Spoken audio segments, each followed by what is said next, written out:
Next person up is a young fellow, Dwayne the Younger. Younger than what? Yeah, Dwayne the Older.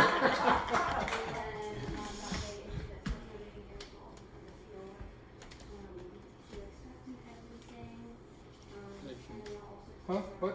Patience? Patience? I'm going to apologize ahead of time that I'm going to leave shortly after I read because I have another meeting at 7 o'clock. So I hate to do that, and I hate when other people do that. I know you are. There's two of us. I have had several poems recently posted in different places, so I'm going to read 3 of those, and then one fresh one. Yes. This one was posted on Spill Words, and they put pictures with the poems, and some of the pictures are really, really nice. This one is sweet. The poem is called Increasingly Rare. There are moments in every parent's life when you can be all and everything your child needs. At that moment, as child grows and can do more, complexity ensues, and such moments soon gain distance further and further apart, eventually become rare memories of a long gone time and cherished. All is normal and part of growing. Because I am far from my grandchildren. And so it's hard for me to hold them, and they're past that stage where they just curl up on your chest, and that's wonderful. This next one was posted, I think it's Monday. And I'm really surprised that they even liked it, but I've been here several times, and most people in this room, I think, have been here too. And this one is posted on the Bookend Review. This is the first one of mine that they've done. It's called Poet in Search. A title, when it comes, the poem will come too. Where does he look? Inside, outside, all the world around, searching for a title, for a theme. Desire is present, but no direction. A poet in search of a title is a sad, pathetic thing. Does he search through ancient tomes or current fads, or sometime in between? Because there are times when I want to write, but there aren't any words, and so I don't know where to go. And then this one was posted today. And when a subject line comes up, sometimes it gives me a clue what it's going to say, sometimes it doesn't. And this one, I didn't write it down. Anyway, this one said, your poem was posted, so I knew what it was going to be. It was good news. This is called My Sweet Boy. Don't go, don't go. Pain of life was crushing. Don't go, don't go. He took himself away. We didn't know. We didn't know. Every second his body ached. Every moment his heart ached. He said few words, trying to be a man, to attain the culture myth, a fantasy for all. Don't go, don't go. Locked himself in, plastered brains across the wall, didn't say goodbye, and left. I'm still getting used to that. Then this one is a more recent poem. I was contemplating cleaning my house, and that's what I do more often than the actual work because it's easier. Anyway, so this resulted. An unfortunate thing. It is unfortunate, maybe even tragic, that after a spider dies, the web will remain and continue to trap food the spider will never eat. What a waste of good nutrition for some spider now missing. What to do? It's not possible to know which web is still needed or is now abandoned. It's not kind to remove them all.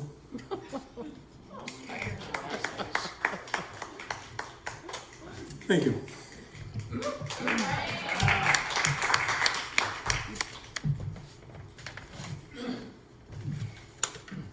Contemplation is good. I have my spiders and you can eat yours. And next is Jennifer Gillespie.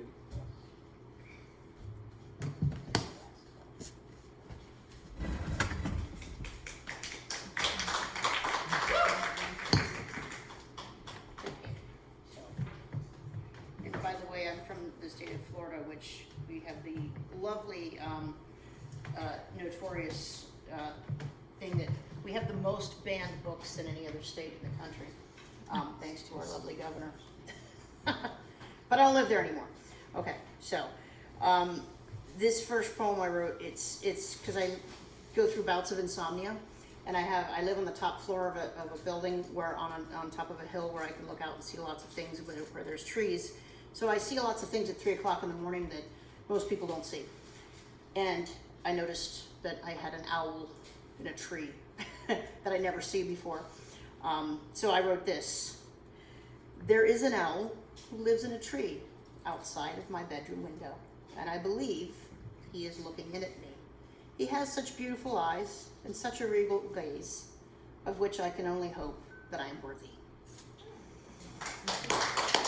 And my cat really hates this thing because she can't figure out what it is, because you can hear him, like, yeah. This next one, my mother's from Albania. She's Eastern European. She's Jewish by race, and she's had folks that were in the Holocaust. And so I kind of wrote this, not so much for her, but just as I was thinking, but my dad is also from Ireland, which is kind of, those are the two countries you don't expect to get together. But either way, it's called They Came. First they came for the socialists, and I did not speak out because I was not a socialist. Then they came for the trade unionists, and I did not speak out because I was not a trade unionist. Then they came for the Jews, and I did not speak out because at least my dad was not a Jew. Then they came for the journalists, and I do not know what happened after that.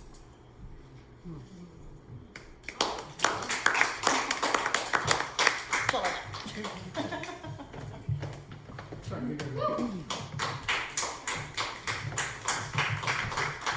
Thank you, Jennifer.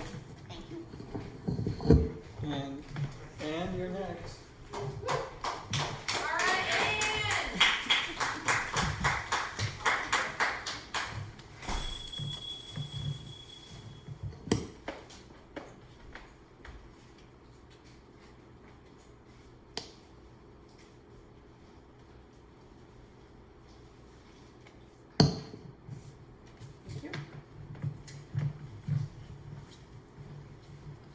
I have to do my commercials first. If you have not liked the District 1 Kansas Authors Club page on Facebook, please do so. We have 90 followers, and I learned tonight when I tried to live stream this that we need 100 followers. It's another example of Facebook changing the furniture around again, so we need 10 more followers, so if you haven't liked us, please do so. Second commercial, this weekend, please come and see us at Washburn University at the Kansas Book Festival. We've got some great lineup of speakers, as well as several of us are going to have tables at the book fair. So, hope we see you there. I have two poems tonight. The first one is called Doomsday. Crisscross clouds, doomsday, high above turning yellow soybeans. Late September heat embeds vestiges of summer on skin spotted with age, as glimmers of a season that once ballooned with promise pale into dark-lit horizons. Earthly tempests muster at the pinnacle of politics, constricting our optimism with division, foretelling a future cyclone. Expediency exclaims, gather your loved ones close, stock the pantry, bring out the Bibles, and brace for even more hubris and hatred. The end is near, no matter the election denouement, or so say the millennialists. They're ready and hopeful. I am not. I stand below the stratocumulus longing for the restoration of vernal skies and loftier expectations.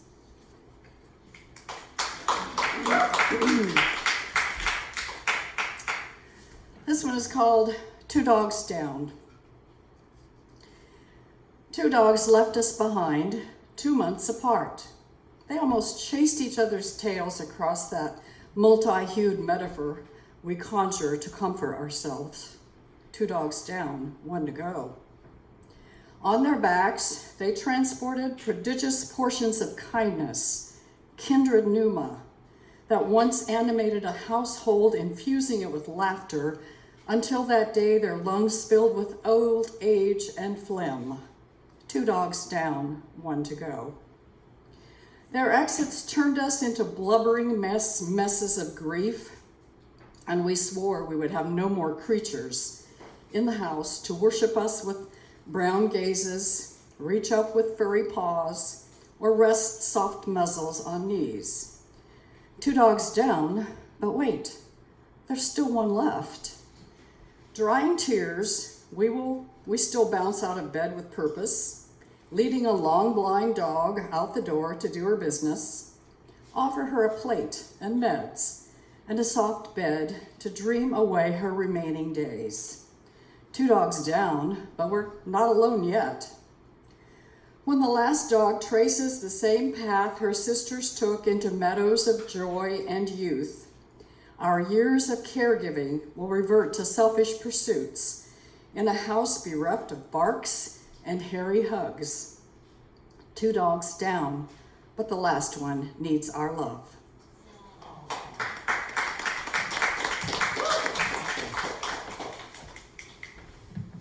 Thank you, Ann. And next is the king of Facebook, Curtis Becker.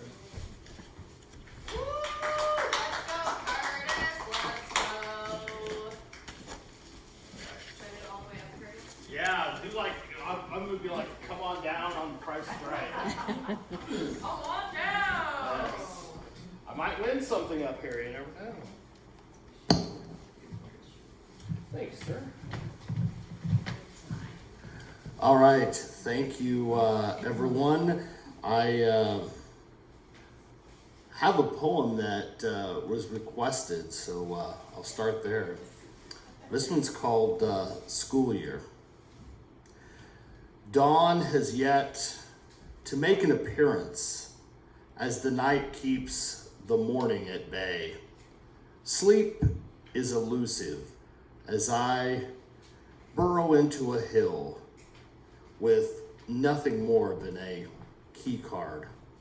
I slipped up Highway 75 by the light of the harvest moon and the headlights of my pickup. The glow of home, the top city disappears into the darkness of my mirror. A return to standard time, a routine, mundane and familiar.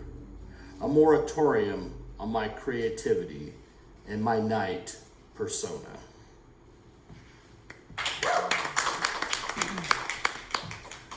This one I've read several times. I don't know if I've read it here, but if I have, just act like you haven't heard it before. This one's called Editing on an Amtrak Train. There are no sacred lines. They have already been sacrificed to the gods of the red pen. Felt tip scratches through errant words that just don't show my emotion or explain my pain. The conductor smiles at me as she makes her rounds.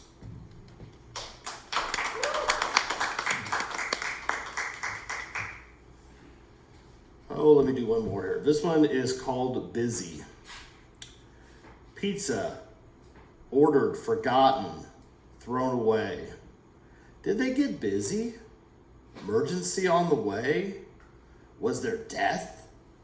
The voice on the other end of the phone never arrived. Thank you.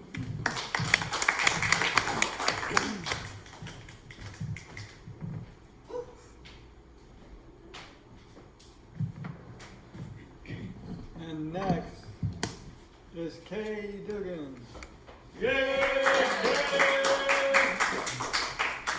You are the next contestant. What do I win, Curtis? What do I win?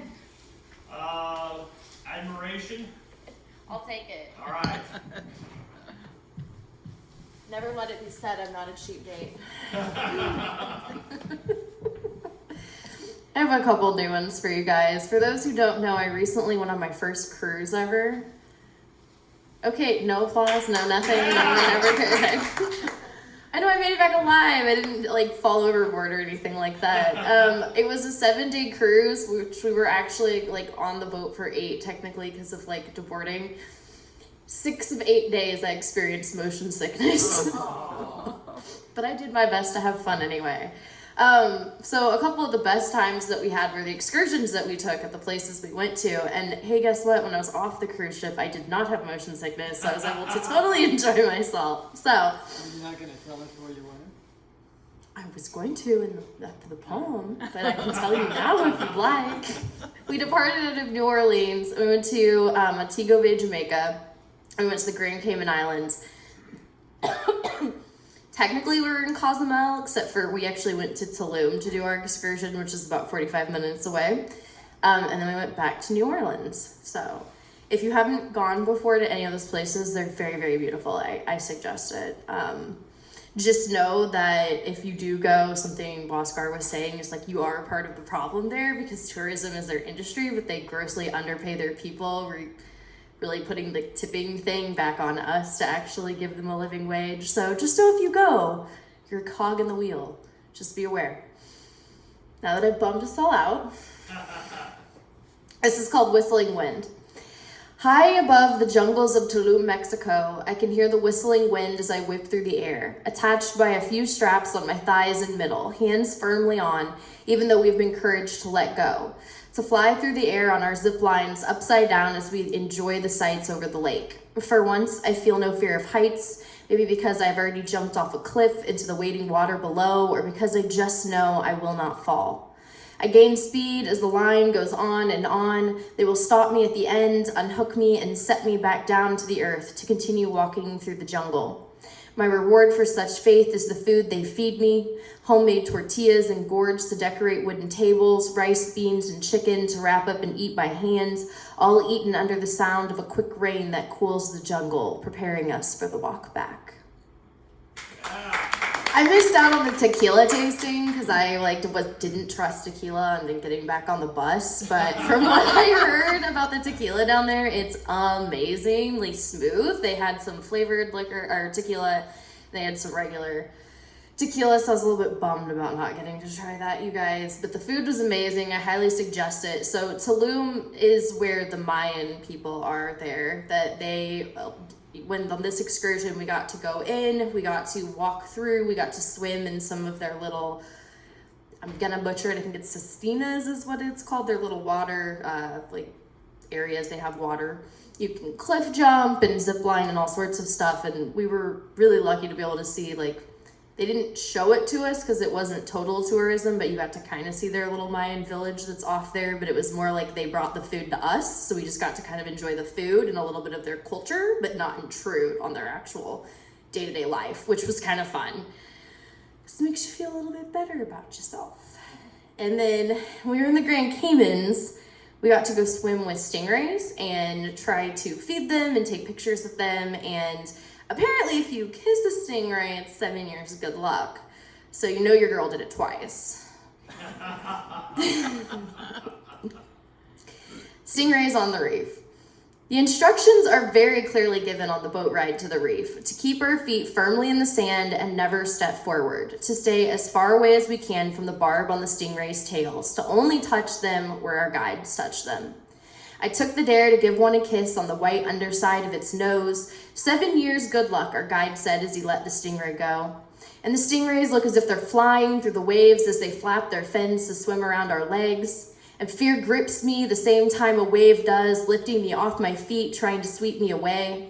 A stingray intent on the food in the bucket by the guide swims under me. I grab the closest person tall enough to be called stable in an unstable sea, wait until the way is clear, and firmly plant my feet in sand once more. Hey, my good luck's already begun. Thank you, guys.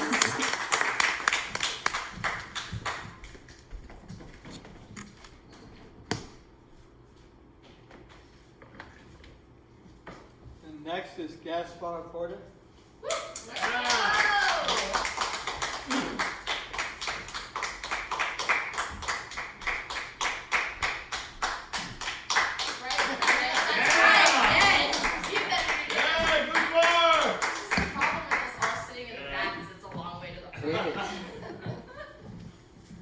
Extra, yeah. What is this? Extra emotion. So I'm gonna read just two poems, and the first one I'm gonna read off my phone because I couldn't figure out how to print it off. I think, unless I can't find it. This is an older poem that I wrote a long time ago when I actually had deep-rooted anger, and it's a rant. So here we go. Let me tell you that I do feel a feeling that is very real. I am done with this charade. What I seek is to evade. I have yearned and I have sought. By the end, the thing I got was more capricious, cold, and vile than the darkest, loneliest reptile. Escorted by my last dear muse, the one that I not did refuse, I wither, sink, and turn to stone, feeling old grow every bone. Yet all that this will now induce is memories of long abuse, and hate and pain, regret in vain for something that did not once reign. These thoughts they form, this languid hex, that though you did intend to vex, my high idealistic dream, with tears that fell and flowed a stream, that though you'll never know how deep regret and waste will rule my sleep, I will one day shed all this plight and once again embrace the fight that might not always stay inside me through the night till day, so that these scars might one day fade and wisdom in their stead be made.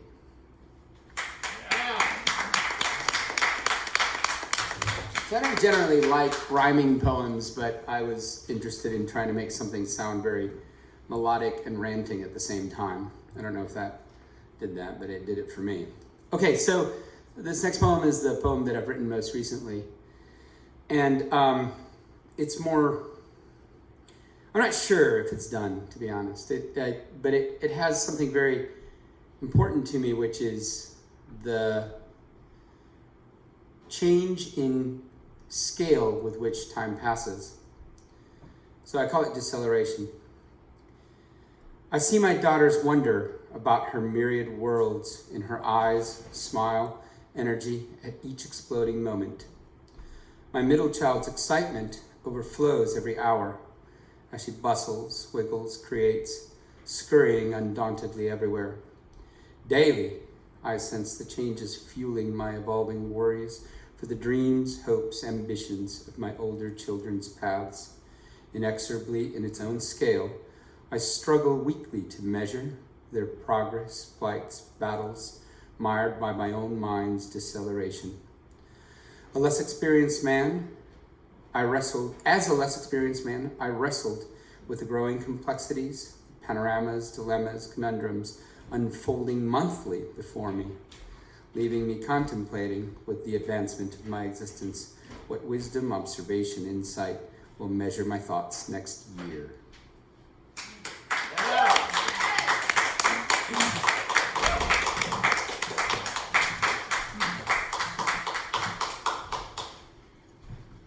Thank you, Gasper. And Fred is up next. Let's go, Fred!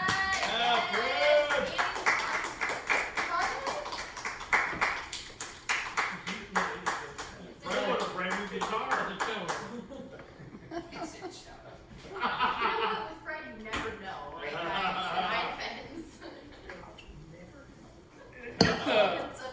It's just well taken care of. It looks new, but bought it in '85, so almost 40 years old. Not too many strings. Yeah, it takes me a little longer to put a new set of strings on this one.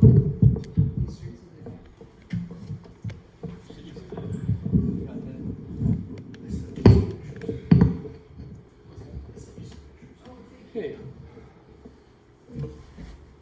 Good evening, everyone. All you dedicated souls to the spoken word stuck around. So, where to put this? Hold this for me? No. Anyway, a love poem. entitled Escape.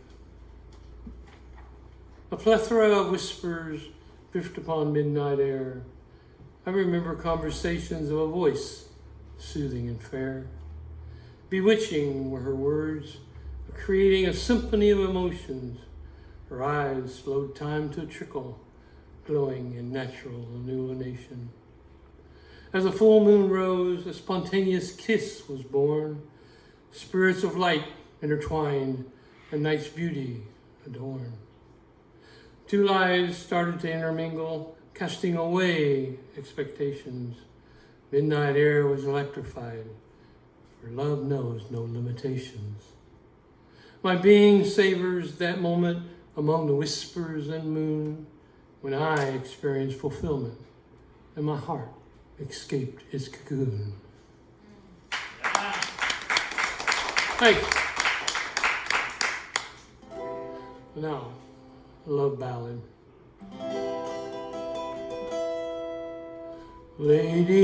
Lady, are you crying? Those tears belong to me.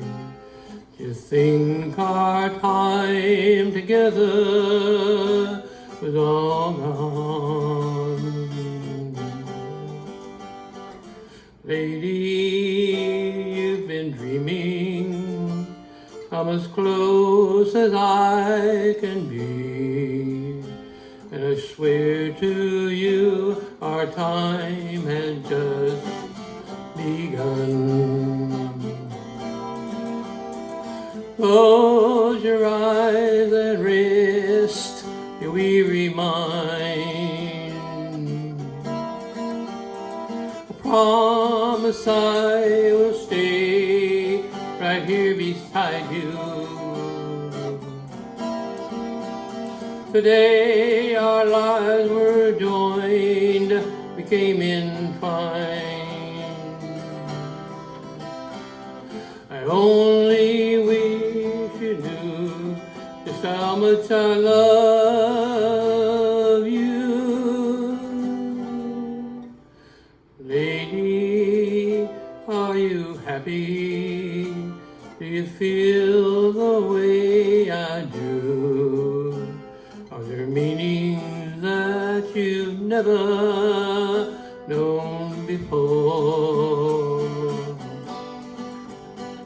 Lady, my sweet lady, I just can't believe it's true. It's like I've never, ever loved before. Close your eyes and rest your weary mind. Promise I will stay right here beside you. Today our lives were joined, became entwined. I only wish you knew just how much I love you. Lady, are you crying? Those tears belong to me. You think our time together is all gone. Lady, my sweet lady, I just can't believe it's true.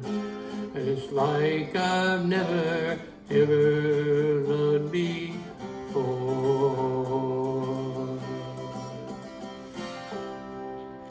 Thank you.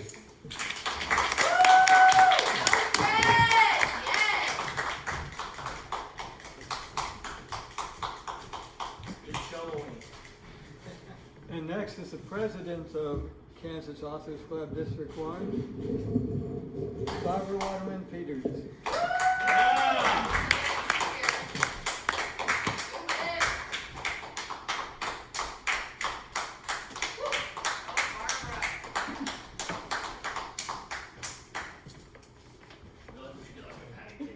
I know.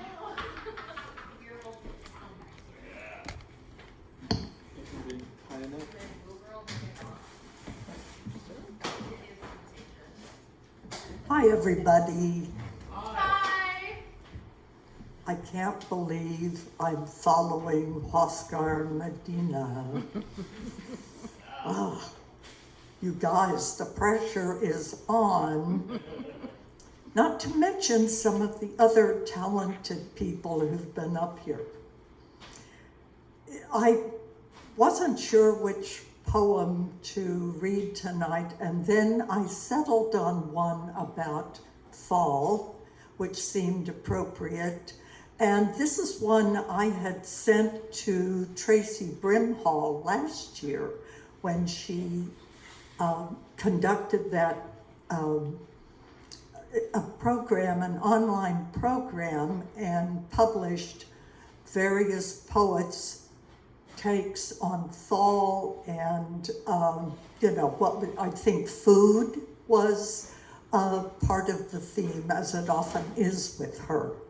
So she really liked this, but she said it had already happened, so I'm always a day late and $1 short.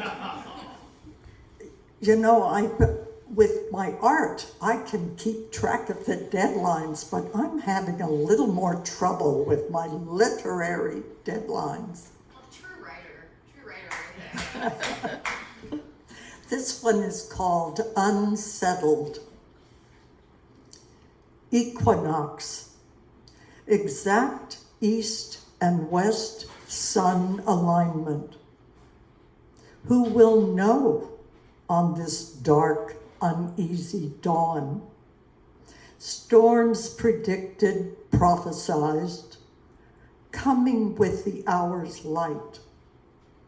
Yet a warm glow backlights gently swaying leaves, shows a cloudless sky, sun aligned in perfect grace, a disguise to lull, distract, allay all fears, soothe nerves. Wait, the air's unsettled, the leaves wind whipped. Thank you.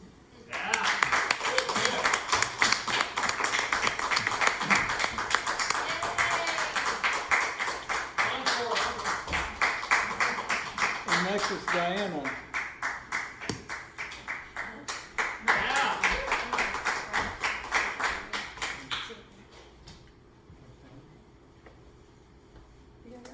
Yeah, I'm just connected on later.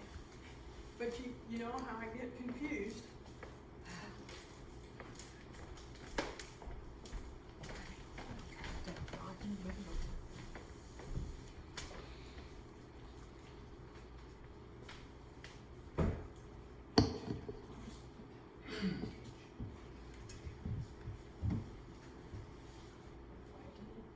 Switch.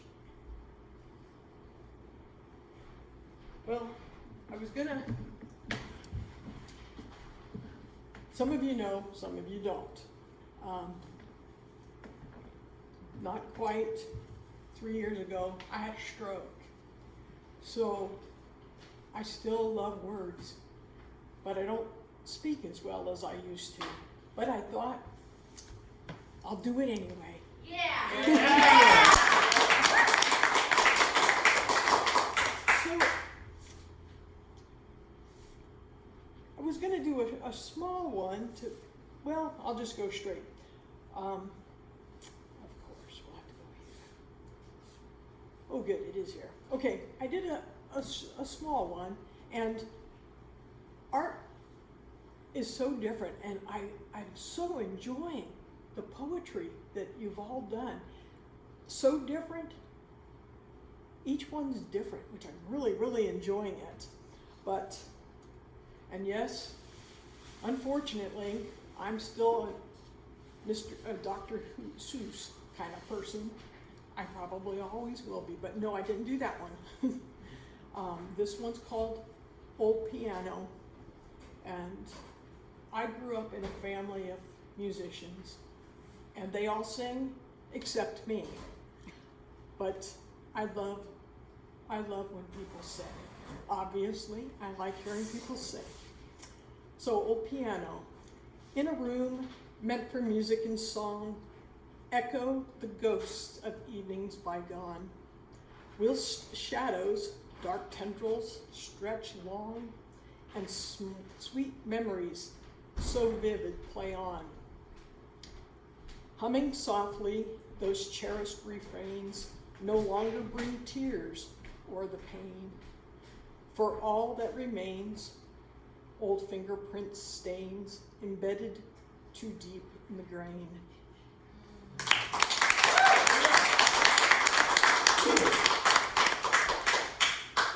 Okay. I did it bad. Okay, I told my daughter, she's more of an artist. I did it AI. Not the words. No words, no AI words. But I like art with poetry. For me, sometimes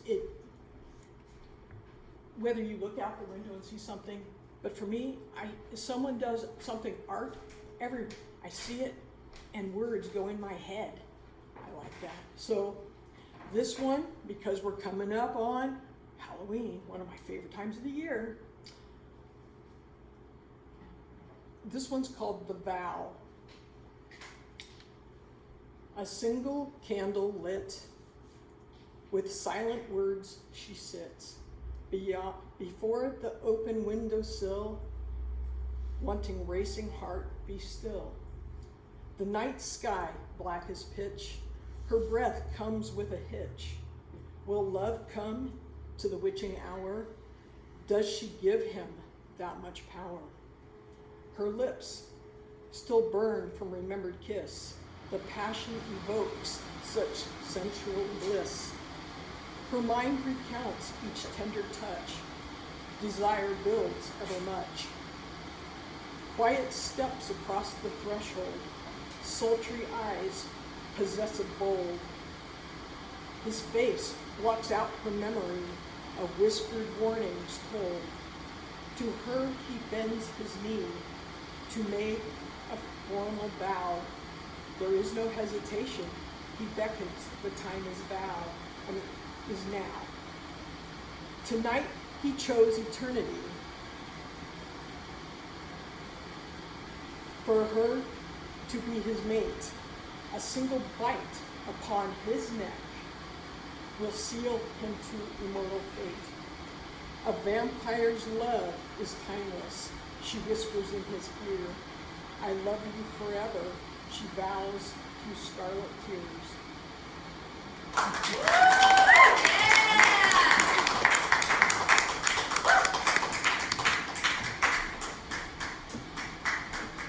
We had somebody cross the name out. Is there anybody else? Who? Dwayne the Braver yet. Dwayne the Elder, not Brad.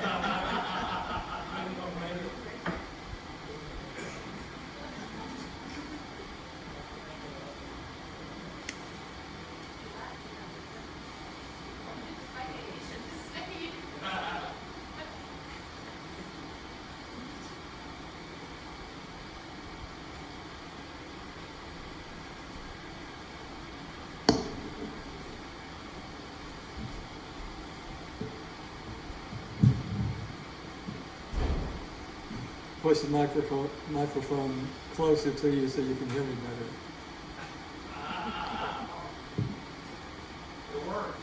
better. Good. This first one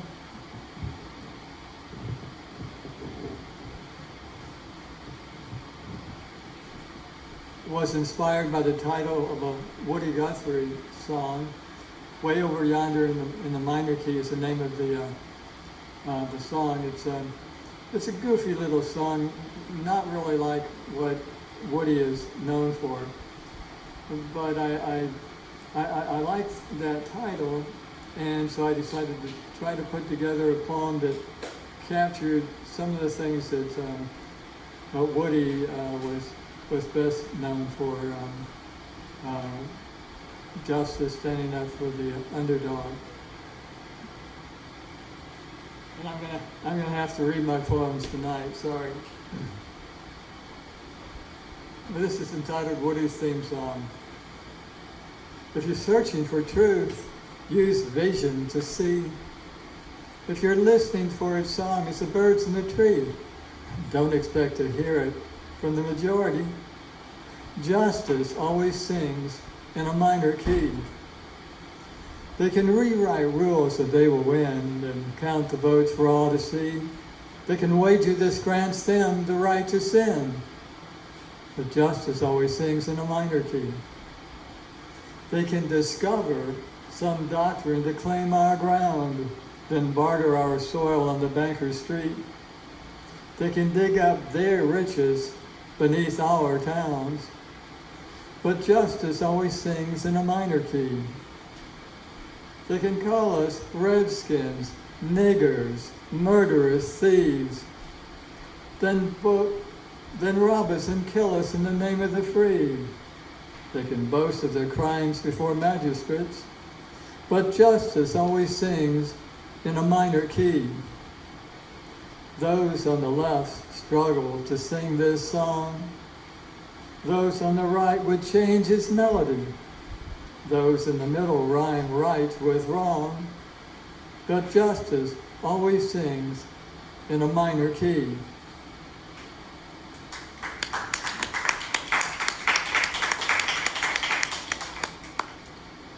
No one walked out. I'm almost disappointed. Immediately after I graduated from the University of Tennessee, I spent a year outside of Knoxville, about 20-25 miles from Knoxville. My address was the Dwayne Johnson care of Jones's grocery store. You go down I think it was maybe a paved road, turn left onto a dirt road, go a quarter of a mile, turn left on another dirt road, and go another quarter of a mile where the road dead ended and there was a small mobile home right there. It was the most carefree year of my life. And this poem is looking back at something that happened while I was in the process of teaching myself how to write poetry. It's entitled Hide and Seek. Happy seemed the dogs that sunny, almost warm December day, happy as they greeted me upon my favorite tulip poplar populated ridge in the eastern hills of Tennessee. Happily they left to play the game they seemed intent on playing. They abandoned me atop that ridge when I sat down to read, bounded down the slope in random canine fashion, dodging shrubs and bushes named for things I never knew, into Three Creek Valley to that point where two creeks meet, to play the game they seemed intent on playing. Twins, I'd always taken them to be. What surprised me was how silently they weaved until they reached the merging creeks, then stopped. I still can see them touching noses, still can see one twin meander off around the ridge and out of sight, still see the other canter down the valley left to right below me until it too was out of sight. I hid myself in paperback pages, except a glance up now and then. That's how glimpses of brief cameos attracted my attention, now and then. The first twin reappearing from around said ridge, sniffing to and fro like Sherlock stalking clues, then mimicking his brother's canter down the valley left to right below me, then once again went out of sight. Twin number two, unnecessarily noisily bumbling its way down the opposite ridge, sliding too much in its too much hurry to the verge of the merging creeks. Once, one of them, I'm not sure which, suddenly emerged from brush and brambles right below me, though I never heard until I saw it amble down to the valley.